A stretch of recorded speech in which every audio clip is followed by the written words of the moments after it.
Hello guys, तर भाई विषय असा आहे की कंटेंट क्रिएशन तर सुरू केलं आहे, बट आता टॉपिक्स भेटत नाही. त्याच्यानंतर काय बोलू काय नाही समजत नाही. त्याच्यानंतर भरपूर गोष्टी अशा आहेत ज्याच्यातून काढल्या, बट मला आहे ना त्या गोष्टीमध्ये थोडासा प्रॉब्लेम येतो. कारण विषय असा झाला आहे की तर विषय असा झाला आहे की मी टॉपिक्स वगैरे काढले, बट त्या टॉपिक्सवर मला सर्च वगैरे करून त्याच्यानंतर स्क्रिप्ट द्यायला आता मग समजत नाही शॉर्ट्स करावं किंवा लॉंग व्हिडिओज करावं. तर मग विचार असा चालू आहे की जितकं होईल तितकं थोडंफार म्हणजे एक इन्फॉर्मेशन वगैरे काढा, त्याच्यानंतर मग गोष्टी सुरू करा. जसं की एखाद्या टॉपिकवर व्हिडिओ जर करायचा असेल तर त्याच्याबद्दल माहिती वगैरे काढायची, त्यानंतर मग त्याचा एखादा व्हिडिओ वगैरे क्लिक करायचा.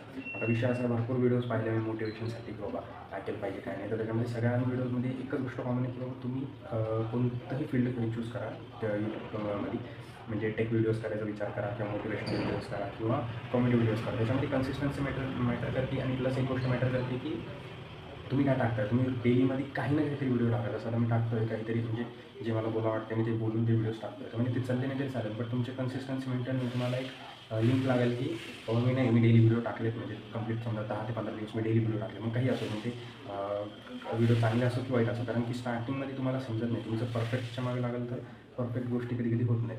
त्यामुळे विषय असा आहे की जितकं होईल तितकं तुम्ही ट्राय करायला शिका, जेणेकरून तुम्हाला कन्सिस्टन्सी येईल. कन्सिस्टन्सी आल्यावर ऑटोमॅटिक आयडियाज वगैरे येतील. आयडियाज तर तरी नाही आले तरी चालेल, पण तुम्हाला काय म्हणतात त्यांना एक लिंक लागेल. लिंक लागल्याच्यानंतर विषय असा आहे की तुम्ही काही पण करू शकता. म्हणजे कोणत्या पण टॉपिकवर बोलू शकता. जसं की एखादा टॉपिक दिला होता तुम्हाला, त्या टॉपिकवर तुम्ही बोलू शकता. त्यामुळे कंटेंट क्रिएशन जर सुरू केलं तर कोणताही टॉपिक असू द्या किंवा कोणत्या पण गोष्टीवर बोला, एक 5 मिनटं 2 मिनटं जरी बोलले तरी चालेल. 5 मिनटं 2 मिनटं बोला, त्यानंतर तो व्हिडिओ अपलोड करा. त्याच्यानंतर हळूहळू करत करत मग सर्चेबल टॉपिक्स, त्याच्यानंतर एखादी गोष्टीचं इम्प्लिमेंट करण्यासाठी काय करायचं, त्यानंतर भरपूर टॉपिक्स भेटतात जर आपण करायला घेतलं तर.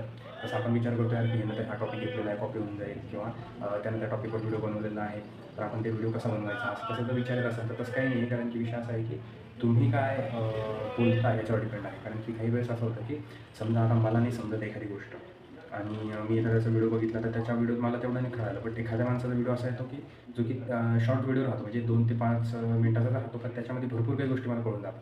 आणि काही वेळेस एखाद्या घंट्याचा व्हिडिओसुद्धा आपल्याला कळत नाही. त्याच्यामुळं असं विचार नका करू की हा टॉपिक त्याने घेतलेला आहे, आपण घेतल्यावर काय होईल, व्हायरल जाईल का नाही. कारण की तुम्ही कोणत्या लँग्वेजमध्ये किंवा तुम्ही कोणत्या गोष्टीचं कसं एक माहिती देता ह्याच्यावर डिपेंड राहतं. त्याच्यामुळं कंटेंट क्रिएशन म्हणा किंवा कोणती पण गोष्ट चालू होईल त्याच्यामध्ये कन्सिस्टन्सी ठेवण्यासाठी परफेक्टनेस बघू नका. अनपरफेक्ट गोष्टी स्टार्टिंगला सुरू होतात, त्याच्यानंतर मग हळूहळू करून गोष्टी एक्सपांड होतात. त्यामुळे कन्सिस्टन्सीवर मेंटेन ठेवा आणि कंटेंट क्रिएशनमध्ये थोडंफार का होईना प्रयत्न करत राहा. ठीक आहे. सध्या मी पण करतो आहे. एक 4 ते 5 दिवस झाले माझे व्हिडिओज येत आहेत. त्याच्यानंतर अजून थोडंसं काहीतरी मी ॲडव्हान्स टाकण्याचा प्रयत्न करेन त्याच्यामध्ये. ठीक आहे. Thank you so much.